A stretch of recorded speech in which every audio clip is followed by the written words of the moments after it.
Your Chicago White Sox are at 500. Let's talk about the shutout win.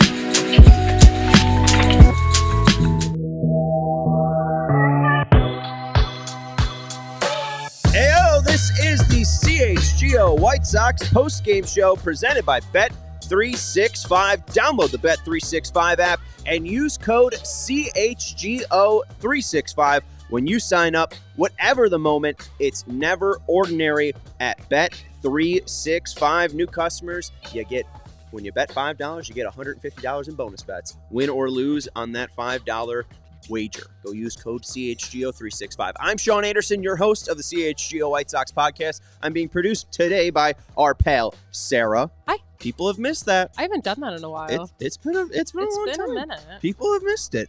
Make sure you're hitting that like button. Make sure you're subscribing to the CHGO sports YouTube channel. We have a Bulls show coming up later tonight, and it's not just a post-game show. We have a live event from Hooters going on. So make sure you're tuning in to Peck, Dave, Will, and possibly other Will for the Bulls, the red-hot Chicago Bulls, as they take on the Thunder. On today's show, we will be recapping a 9-0 White Sox winner. Back to 500 in the first 4 games. They are 2-2. It's history, Hawk. Tall Jack says, are we back? Alec S says, this will be an interesting season. To answer your question, Tall Jack, all of the women in this office, Katie, Sarah, Emma, have said the words, the Sox are back. I am being a grump and saying no. Again, everyone that made predictions at allchgo.com had this being a 100-loss team. Can't lie, though. This has been fun. It's been a lot of fun for the first 4 games where you have 2 of them being 8+ outputs from this offense. I had the stat on opening day. The White Sox in 2024 had 9 games where they scored 8+ runs. So far, 50% of their games have had 8+ runs. So 9 out of 162 last year, 2 out of 4 this year. That's a lot better. We'll talk about the offense a little bit later, the home runs from Taylor, Benintendi, and Vaughn. We'll talk about Matt Tice. He's caught 3 of the first 4 games. We'll talk about why Tice has possibly gotten the look over Corey Lee. We'll talk about being 500. We'll talk about Will Venable's aggressiveness, and we got some more notes as well, especially on the great starters. The starters have been the story for the White Sox over the first 4 games. I believe I saw that their team ERA is now a 7.5 on the year, which is fantastic. A shutout in this game. They should have got a shutout in the first game too, but a 9th inning home run from Cam Boozer put the sour on that. But the pitching has been there. Again, you lose on Saturday 1-0 in a very close game. You lose on Sunday 3-2 in a very close game. The difference on Thursday and today, it's the home runs, but each and every single day, each start so far has been beautiful from the Chicago White Sox. Let's talk about Martin Perez. It was 1-2-3 inning after 1-2-3 inning.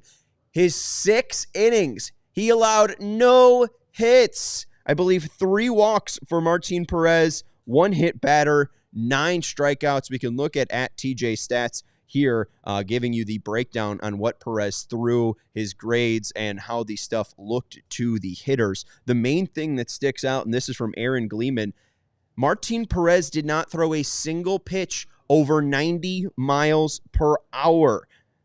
Perez was fantastic. You could see right there, he mainly went cutter, sinker, changeup, threw in 5 fastballs and had 3 called strikes with them, so not bad there. But 32 cutters, a TJ Stuff plus of 95, Major League average is 100. On the 20 to 80 grade scale, that's a 43 grade cutter. 29 sinkers, a 90 TJ Stuff plus, a 39 grade on that sinker. 24 changeups, 86 TJ Stuff plus, 33 grade on that, but a 33 grade pitch getting a 63.3 6% whiff rate. That's what the big story is. And if you want to look dead middle in that graphic of pitch breaks, you can see kind of middle in that somewhat pink. What would you call that? You see that you see the purple? Those are the bluish purple. That's pink. The curveball. You got the pink. That's his four-seam fastball. Pink. An Easter pink. Yeah. And then off to the left, you have that like darker pink, more of a magenta with the changeup. Those two are the sinker and changeup. And what that's telling you from @TJ Stats on that pitch break is the pitch breaks and the looks of these pitches, the sinker and changeup, are nearly identical to hitters. And there was one inning, I believe it was his last, the sixth inning. He struck out he went 1, 2, 3 with 3 straight strikeouts. He had 6 strikeouts going into the sixth inning. He ended with 9.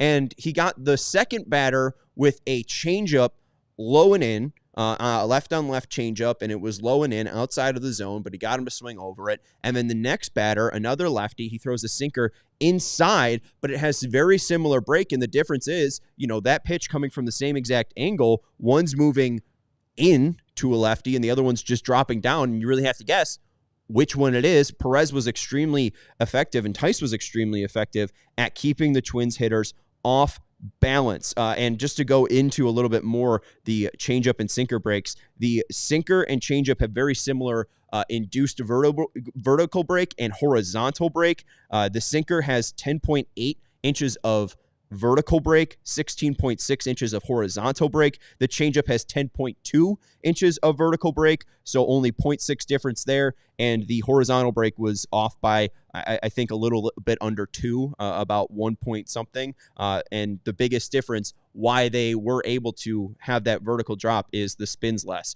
Perez, instead of holding it with his middle finger and two-seam, or middle finger and pointer finger for that two-seam fastball, that sinker, he ends up having it similar to that changeup, or that kick change, ring finger and middle finger, and he's pushing off with that middle finger, and that's causing it to go downward. It's got the similar access to the sinker, but the issue is, or not, the difference is the spin that's being taken off by Perez's grip, allowing that changeup to really fall off the table. So Perez was fantastic, but let's look at these starters.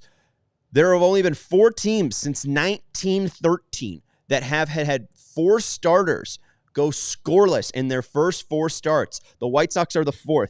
The 2025 White Sox, the 2019 Blue Jays, the 2013 Giants, and the 1976 Brewers. Burke goes 6 innings, 3 hits, no earned runs, no walks, 3 Ks. Cannon goes 5 innings, 4 hits, no earned runs, 3 walks, 5 Ks.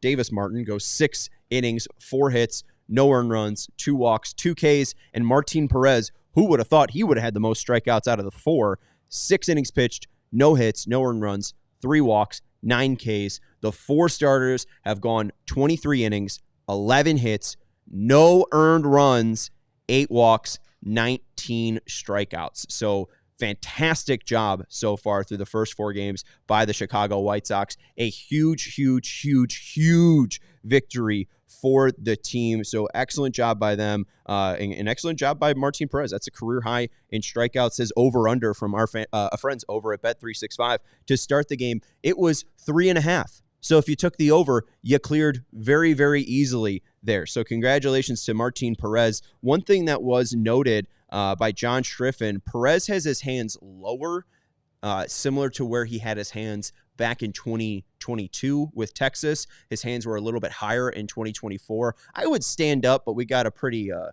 tight shot, so I don't think I should stand up right now. Also, I'd be away from the mic. But how I would explain it to you, if you want to stand up and stand like a lefty, stand on your side, face that wall, I guess that, yeah, that's my left hand.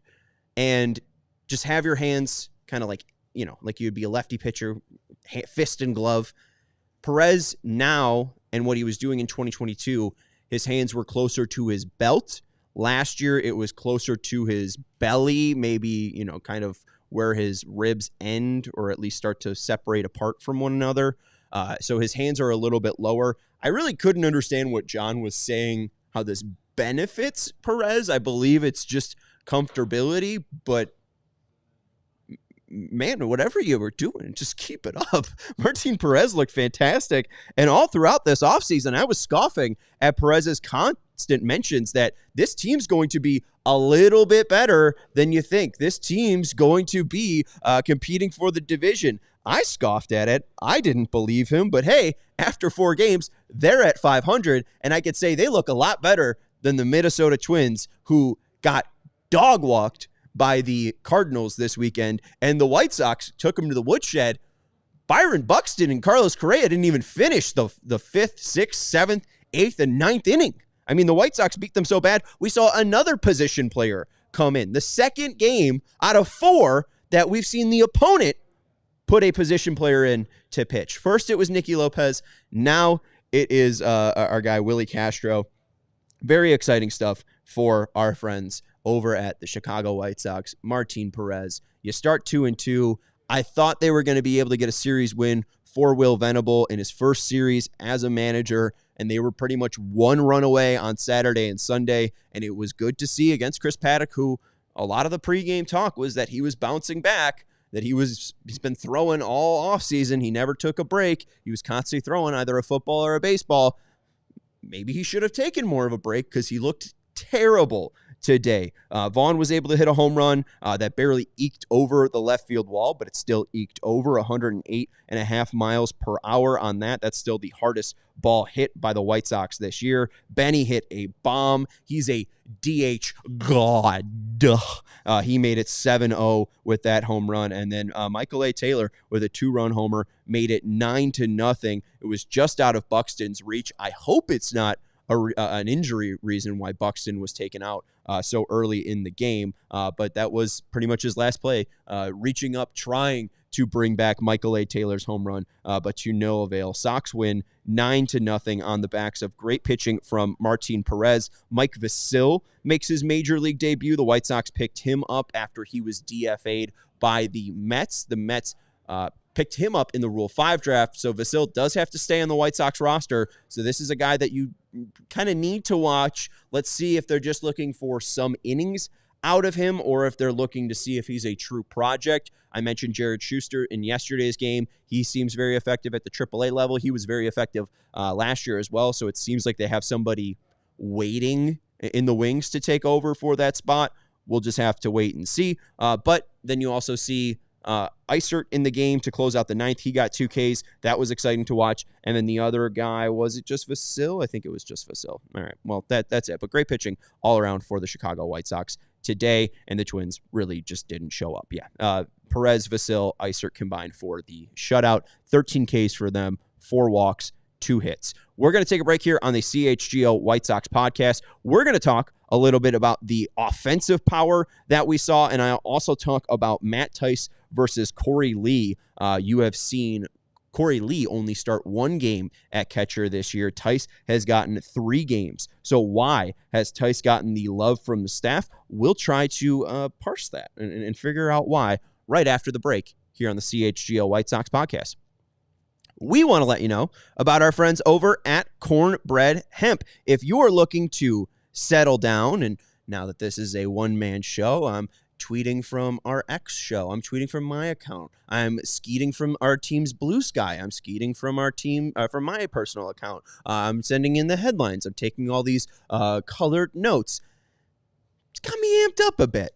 I'm going to love getting home and taking some Cornbread THC organic gummy. They are America's first ever USDA organic THC gummy. Their mission at Cornbread Hemp is to improve your quality of life with the highest quality of hemp. If you're looking for a healthier way to enjoy happy hour or relax at night, Cornbread Hemp has been perfect for that. And if you're tired of hangovers and if you're looking for an alternative to alcohol, Cornbread Hemp makes THC gummies that help you enjoy the fun without guilt or regrets. And hey, the White Sox have been fun to watch. Maybe you improve the funness of the White Sox with our friends over at Cornbread Hemp. Maybe they'll at least help you feel a little bit more relaxed if the game gets out of hand. Maybe if this is more of the White Sox being on the Twins side. But all products are third-party lab tested for safety and purity. You can choose from 2 delicious flavors like Blueberry Breeze and Blood Orange Bliss. That one is my favorite. So go check out America's only USDA THC organic gummies. If you're looking for a healthier way to enjoy a carefree moment, you have to give Cornbread Hemp a try. CHGO listeners can get 30% off your first order. Just visit cornbreadhemp.com/CHGO and use promo code CHGO at checkout. Again, that's cornbreadhemp.com/CHGO and use code CHGO for 30% off your first order. Cheers to a healthier happy hour. We also want to let you know about our friends over at Monarch Money. People out there with ADHD, you're probably not good at managing money. I know I'm not. It got me in trouble with my wife.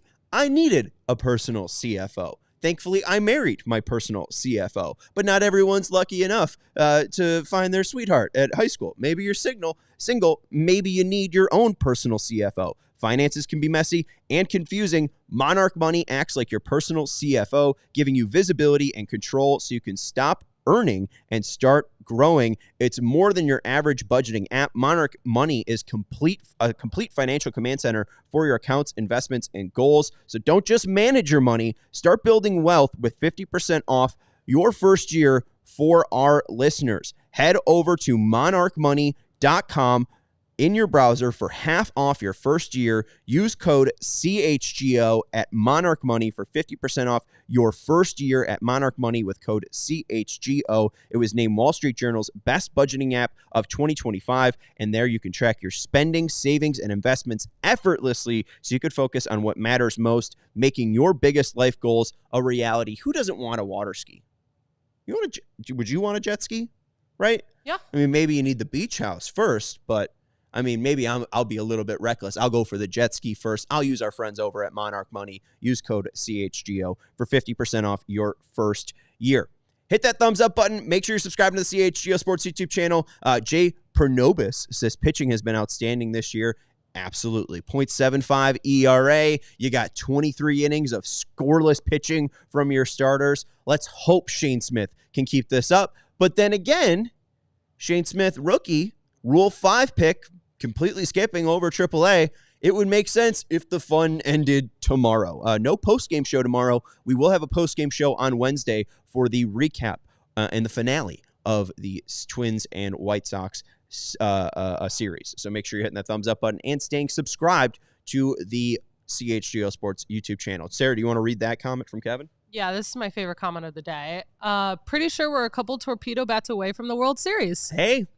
It's not a crazy idea. We talked about it yesterday. Idea. I think it's just really cool and exciting that the White Sox not the White Sox, but that the Yankees were able to introduce something new with the Chicago, with baseball. It's been 187 years, and especially, over the past 70 years or so, it seemed like there was more experimentation pre-Babe Ruth. But once Babe Ruth started hitting home runs with a big bat that was shaped that way, it became more of the standard, and then it really became standardized. I'm just excited the Yankees started to buck the trend. It makes sense. Like, hey, we're studying that guys are making contact at this part of the bat, so why not just shift the weight of the barrel down a little bit and make that contact, or reward them for that contact, just a hair more. I think there were some stats that I did want to read just to go into it, because Kevin's not wrong about specifics on barrel increasement. I believe if you're hitting the ball just like a little bit less or away from that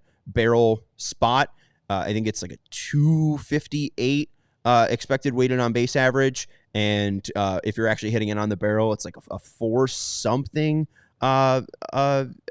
expected weighted on base average. I'll find it in a second. It's from Vivian, who we shouted out yesterday at Sunshine VVN. All right, I cannot find it. Oh well. But yeah, it just increases your ability to have a barrel, and barrels are hits more often than not. And the one thing too that we've seen with the White Sox so far, because we'll get into the offense now, 3 home runs for the Chicago White Sox, homers coming from Vaughn, Taylor, and Benintendi. It wasn't like they weren't hitting the ball hard. You got a leadoff homer from Maton yesterday, and I believe they had 5 balls in play in the first inning that were over 100 miles per hour. You had home runs on Thursday from Benintendi, from Sosa. I believe there was Slater with the first one. You're seeing high exit velocities. Same on Thursday as well, or Saturday as well. I think they had 7 plus 100 mile per hour exit velocities. Only one of those on Saturday got above the ground. If the White Sox are getting this great pitching and they're able to hit the ball in the air, they might be able to be like 82 and 82. They might be able to be a 99 loss team, which would be a huge improvement. Like I do think after seeing these first 4 games, it is possible that the White Sox could help Will Venable to a Manager of the Year award.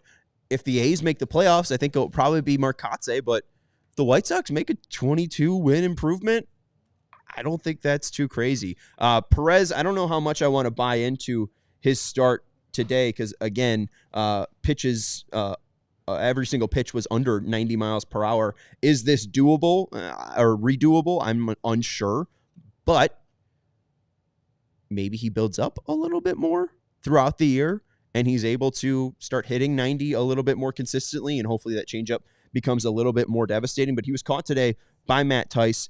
Tice, I believe, caught the opener, and then he caught yesterday's game and along with today's game. So he caught 3 of the 4 so far. One thing that was mentioned by Jonathan Cannon, I think he started Saturday, Sunday, and then today's game. But Cannon said after Saturday's game, and this is per James Fegan of SoxMachine.com, I am a patron over there. You can go become a patron over at SoxMachine.com as well, support their work and James's work. But Cannon said a lot of my success was Tice behind the plate, making really good pitch calls and reading swings. I thought we had good chemistry. So far, it seems like White Sox starting pitchers have had good chemistry with Matt Tice. I don't know if that's why he started all these games exactly, but Lee was pinch hit for today. We did see a little bit of Corey Lee, but I'm just interested if maybe Tice is a little bit more in tune with Walker McKinven. We are seeing so much success from the starters. You're kind of wondering where that's coming from. Obviously, the pitchers themselves going out there, working and following the game plan, but Tice being that companion with him, reading those swings, calling that game from behind the plate. It does seem like the starters, all of the pitchers, the catchers, both of them, and Walker McKinven have a pretty decent connection so far, and it's paid great dividends. And thankfully, when the offense has shown up with those 3 home runs in today's game and on Thursday, they've been able to get the victory. Will they be able to do that as consistently as we would want to? Probably not, but more consistently than last year? I really do think so. After we've seen this now in 2 back-to-back games, one thing that does help, it does seem like the balls are a little bit juiced. I do have some stats on that, but the biggest thing, the White Sox won 1 game against Minnesota last year. They now would have to go 0-12 against Minnesota to have the same record last year. This is a great start for the Chicago White Sox. They had, I think, 3 wins against the division last year, 6 wins against the division. No, sorry, 9 wins against the division in total. 3 against Detroit, 5 against Cleveland, 1 against Kansas City, and then 1 against Minnesota. Just a terrible, terrible, terrible year against the AL Central. If they're anywhere near a normal record or 2 or 3 games below 500 against the AL Central, every AL Central team, we might be able to see a 99 loss team, which would be a massive, massive, massive improvement for the Chicago White Sox. I don't know if anything really offensively stuck out too much. Robert did walk, which was great to see. I think the one thing that did stick out was the bottom of the second, outside of the home runs hit by Benintendi, Taylor, and Vaughn. But in the bottom of the second, it's kind of disgusted by seeing the lineup. It was Travis Jankowski batting 7th, Michael Taylor batting 8th, and then Jake Amaya batting 9th as the shortstop. Jankowski hit an infield single to start the bottom of the second. Then Taylor hit a single into left field. And then with the runners on first and second, Amaya tried to bunt. The Twins get the force out at third, so there's still runners at first and second. But you still see Will Venable be aggressive. With those 2 weaker hitters on base, he pulls a double steal. You get Taylor at third. You get Amaya at second. So I loved that ability to stay aggressive by Will Venable. Vargas then walks, gets the bases loaded for Robert. And the one thing that kind of, annoyed me, it did lead to a run, made it 4-0 for the White Sox. After a mound visit, after this guy just walked Vargas, bases loaded with 1 out, and after Robert walked the first time, he swung at the first pitch, RBI sac fly. I would have liked him to see or maybe take a couple pitches. The ball that he did hit was described by Schriffen as a cookie, or I believe the person I was watching with described it as a cookie. So maybe you don't hate the actual swing decision from Robert. Maybe that is the best pitch you're going to see. But I would have liked to see Robert work Paddock a little bit more in that one. But overall, when we are talking about Will Venable, what he's brought to this team, we've seen aggressiveness on the base paths. We saw double steals yesterday. We saw steals from Robert the day before and another double steal today. I thought that was fantastic to see. And hey, you know what's fantastic to see? A lot of people watching right now. 77 eyes on us, as Sarah says. 36 likes. Make it make sense. Hit that like button. Would love to see the support. Love seeing the support, honestly, already. Yesterday, maybe it was because of the 2-hour rain delay or whatever, there were 36 viewers in here. We have more likes than viewers today. So hit that like for the White Sox winner. Make sure you're subscribing. We got great stuff here at CHGO Sports. Are we around a second break? We got about 4 minutes. We got about 4 minutes. About 4 minutes. So let's talk to you about 4 minutes. I do think also just on the Tice Lee thing, I think you're going to see a little bit more of a balance from Will Venable. You'll see a little bit more of a true platoon. Maybe they are just waiting for Caro and Teal to come up, though. Maybe they just like Tice more, and in the possible times that they face lefties, they don't want Tice to go up lefty-lefty. They have Corey Lee be the catcher, and maybe Tice is more of the actual starter. And maybe you see Teal or Caro up by May or up by June. I wouldn't be surprised because they're off to red-hot starts, and maybe they just think Corey Lee is a guy. I don't know. I mean, Corey Lee hasn't been super impressive. He's just been adequate to fine, to a little below average. You know, I don't want to bag Corey Lee too much, but maybe just we're overhyping Corey Lee a little bit too much. Tice has called a good game. Tice has been able to be decent behind the plate. I think Tice just might be the guy from here until one of the prospects do get called up. Victor Von Doom saying, bruh, if Shane Smith goes out there tomorrow and he deals, this rotation looking scary.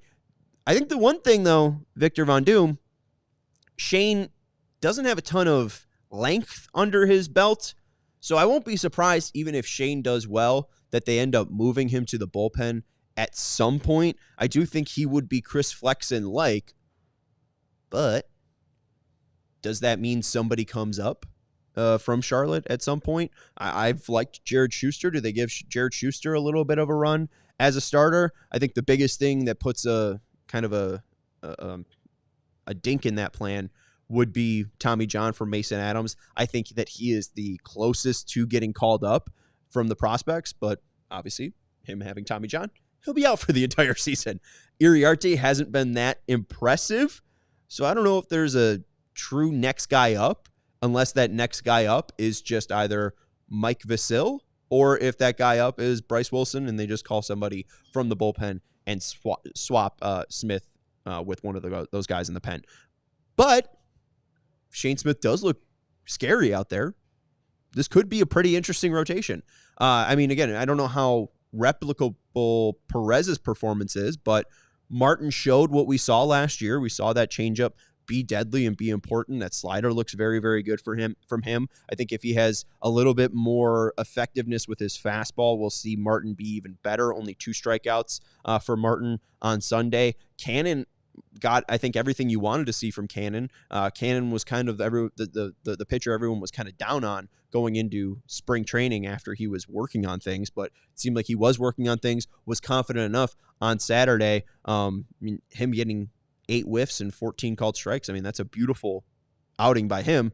And then Sean Burke, he described himself as a power pitcher. He said he followed a lot of what Garrett Crochet did last year and what he was able to pick up from Crochet in that September stint that Burke had. And you saw exactly what Crochet did, or at least what made Crochet so effective. Crochet attacked the zone, had 0 walk games consistently. Burke goes out there, only 3 strikeouts, but 0 walks. He was effective and consistently challenging hitter. So those are the positives so far. And if Shane Smith's able to go out there and not walk the yard, I don't really care if he gives up that many hits because, you got to trust your defense at some point. As long as these guys are attacking the zone, I think that's what's most important for the Sox. We have to take another break here on the CHGO White Sox podcast presented to you by Bet365. We want to let you know about our friends over at Ray Chevy. Our friends at Ray Chevrolet are the best, and you can go check out March Radness. There it is. It just says Chevy. I was looking for Ray Chevrolet. March Radness is going to give you the best deals around. Head over to their shop in Fox Lake on Route 12.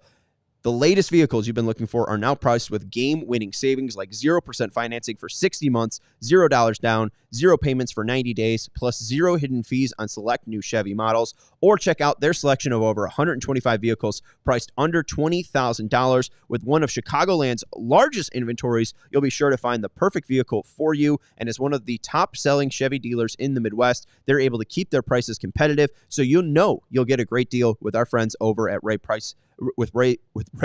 Chevrolet. I'm trying to say Price Promise. Ray's Price Promise also lets you shop confidently because of no guarantee, no add-ons, no hidden fees, and no gimmick, meaning the price you see is the price you pay. You don't have to worry about price changing, stressful negotiating, or any tricks. The people at Ray Chevrolet just want to help you get into the right vehicle at the right price. So go see for yourself. Visit our partner on Route 12 in Fox Lake, and don't miss out on their March Radness sales event. Shop Ray Chevrolet in Fox Lake or at raychevrolet.com. They've been serving the community since 1963. Together, let's drive. We also want to let you know about our friends over at Lucy. If you are looking to try and level up your nicotine routine, go to lucy.co/CHGO and use promo code CHGO 2025 to get 20% off your first order. You should go check out their breakers. They are nicotine pouches with a hydrating capsule in size. They have strengths of 4 milligrams and 8 milligrams, and you could go check out all of their flavors. They have apple ice, mango, mint, berry citrus, espresso, apple cider, and they have some fun packs too, where you could try 2 of the apple ice, 2 of the mango, 2 of the mint. And the best part too, you could subscribe and save and get 15% off. You don't have to waste time stopping at the gas station to pick up your nicotine. You don't have to waste time. You can just have it shipped directly to your door, and you can skip the hassle. Go check out our friends over at lucy.co/CHGO and use promo code CHGO 2025 to get 20% off your first order. Lucy has a 30-day refund policy if you change your mind. Again, that's lucy.co and use code CHGO 2025 to get 20% off. Lucy products are only for adults of legal age, and every order is age verified. Warning, this product contains nicotine. Nicotine is an addictive chemical. Back here on the CHGO White Sox podcast, presented to you by Bet365. White Sox are 500 so far. Again, tomorrow's game will be Shane Smith taking on Simeon Wood Richardson of the Twins. No postgame. That game is at 6:40 tomorrow. We'll see what Shane Smith can do. We'll see if Andrew Benintendi continues the power. 2 home runs for him. And the big note, too, he hits his 100th career home run. I believe him and Luis Robert Jr. are closing in on 100. Benintendi was able to beat Robert to the punch. Robert has 88 home runs in his career, so he would have had to have 12 before Benintendi. But, I mean, it took Benintendi how long to get even 1 home run when he first signed? I believe it was July when he first hit his first home run, and now he's got 2 in the first 4 games. You love to see it, especially after the second half that he had. If he somehow, some way, wills himself to become a tradable asset, Chris Getz should name a fountain in Chicago after Andrew Benintendi, should buy him a horse. One thing that I thought was really cool when I was growing up, shout out to Chrissy, my mom's dear friend. She, as a childhood gift when I was like 6 or so, adopted a polar bear at the Brookfield Zoo in my name. She named it Peyton after Walter Payton. Oh, yeah. Because that's sick as hell. So, you know, I had a polar bear named Peyton. So, you know, maybe Chris Getz adopts an eagle after Andrew Benintendi. DH God, Andrew Benintendi. Thrilled to see that for Andrew Benintendi, and would be thrilled to see him traded. I don't really want to see Luis Robert Jr. traded because that's a guy that's like 27 years old. But Andrew Benintendi, hey, he's on the other side of 30.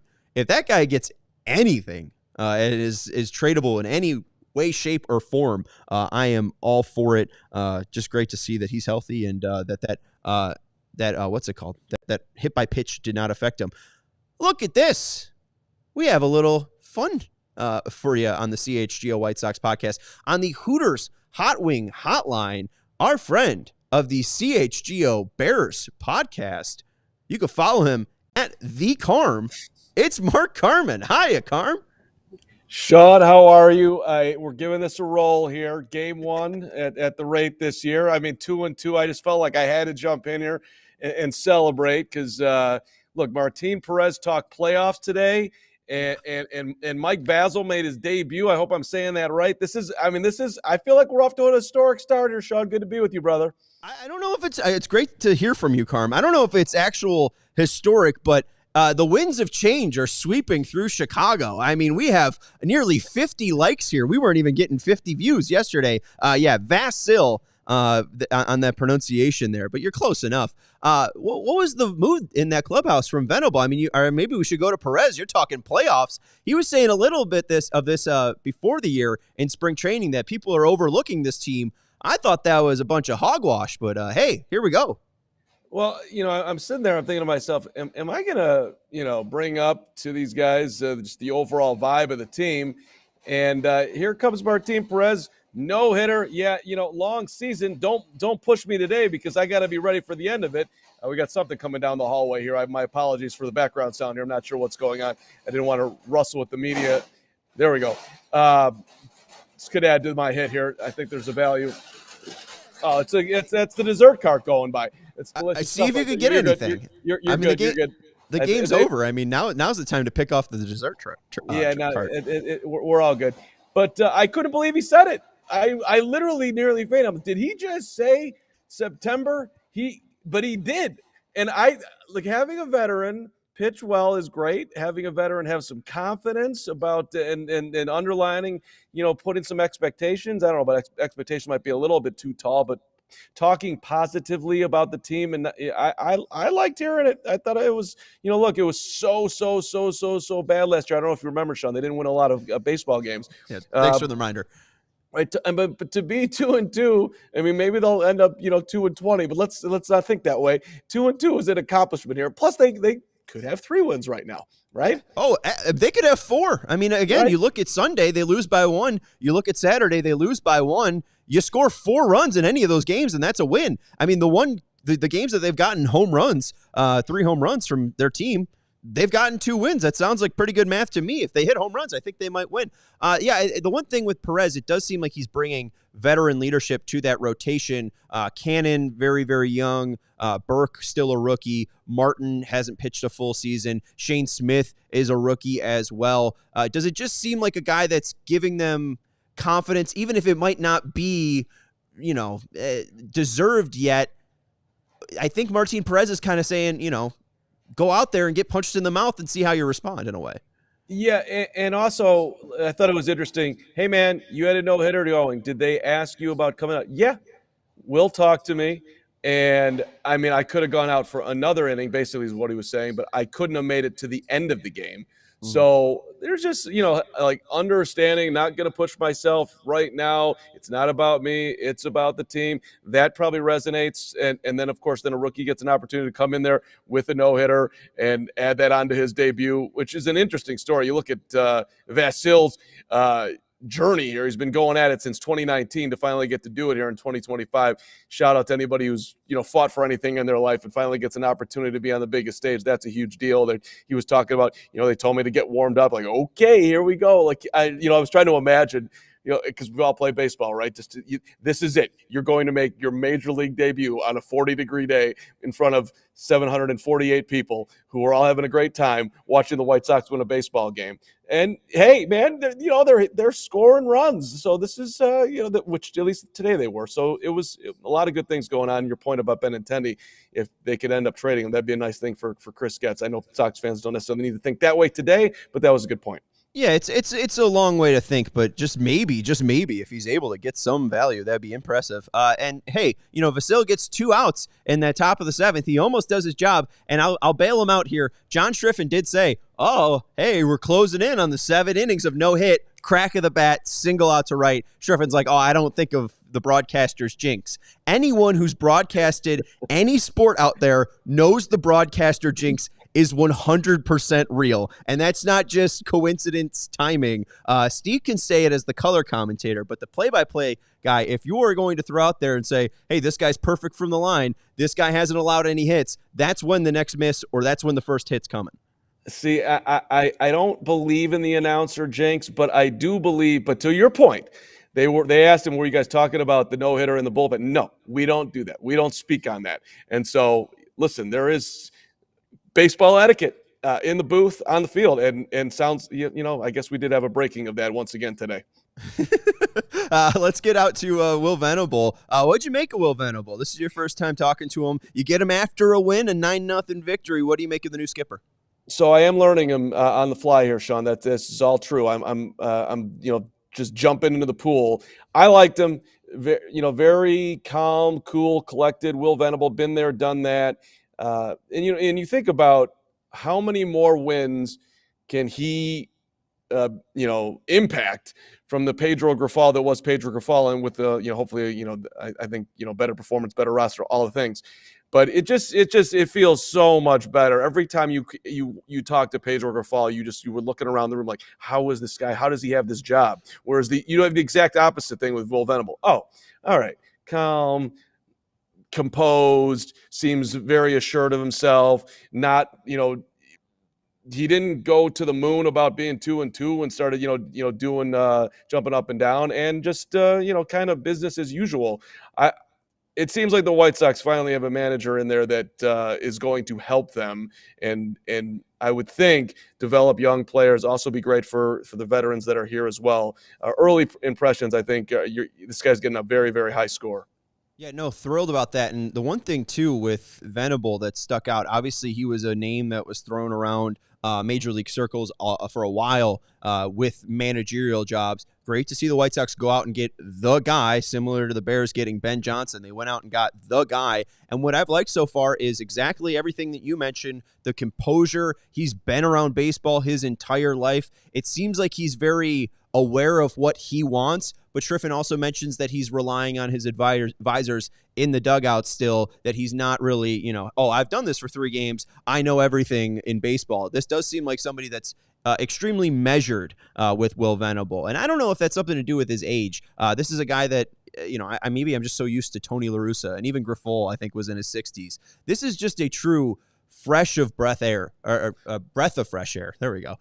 For the Chicago White Sox, finally getting Will Venable, somebody that can probably actually relate to these players, not because he's a former player, but he's, played with some of these guys. Joey Gallo, who was on the spring training roster, is his former teammate. Martin Perez was his former teammate. It's good to see somebody that they can actually relate to.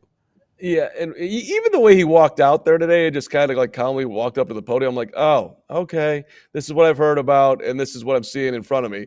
This dude is just very calm, as we're saying, and it just seems like he's got obviously the respect of the ball club.